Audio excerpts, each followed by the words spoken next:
Hi folks, it's Phil from JDIII here again. This is part 2, episode 2 if you like, of our recording diary for the new album JDIII. We are here in my small little home studio now. The drum tracking, as you will know if you watched the last video, is all done. And it's time to essentially do sort of guitar and bass tracking.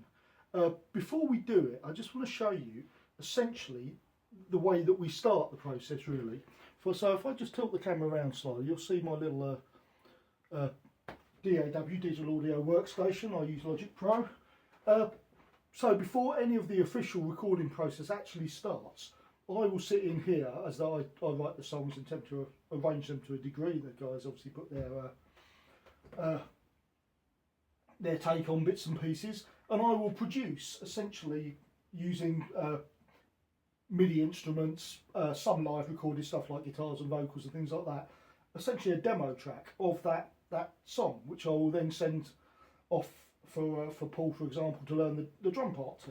So, for example, this is one for one of our tracks called Tears in the Rain. As you can hear, it's got the guitar on it, this is like a MIDI bass, MIDI drums on it, etc. And then what I can do, or what I essentially do, or what we did for the drum tracking, we just remove the drums, and then Paul tracks along to that. Okay, so it's not a particularly traditional way of doing things. People think about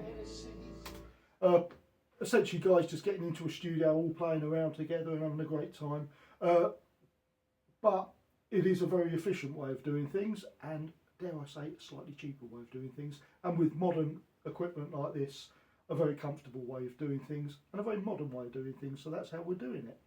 Okay, I'll be back in a minute and talk to you about the bass tracking. See you in a minute. Okay, so I'm now here with a bass in play. For those that haven't seen the recent announcement, we're very sad that Craig is no longer going to be working with JDIII anymore. Enormously grateful as well. The guy's a fabulous bass player.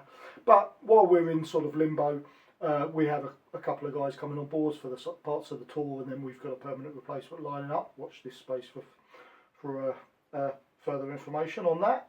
I'm going to be doing the tracking for this album's bass playing. So essentially, this is how we're going to do it. So as you saw, we had the demo before, and in the last video you saw we went back and Paul did his drum tracking. Lenny, the fabulous Lenny at Lenny Studios, has now put a very rough mix together of Paul's drum tracks.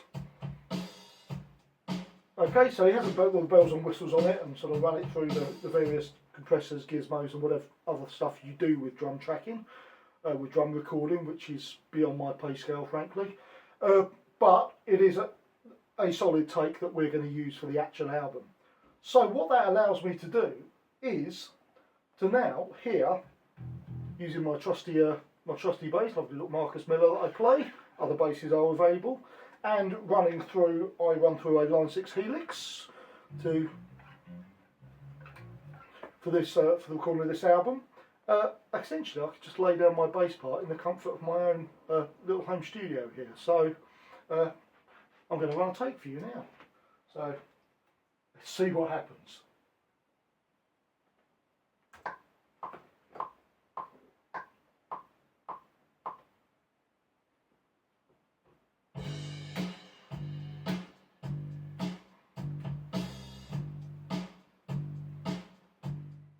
Okay, welcome back. I've done the tracking for that now, and what I essentially end up with is something like this.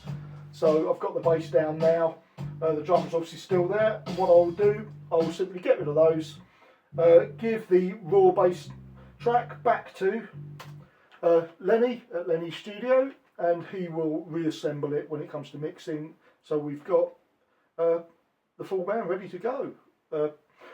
I will obviously do the same with guitar tracking, a little bit of keys that we will put on the album, not too much because we don't do it live, so don't want to overdo it.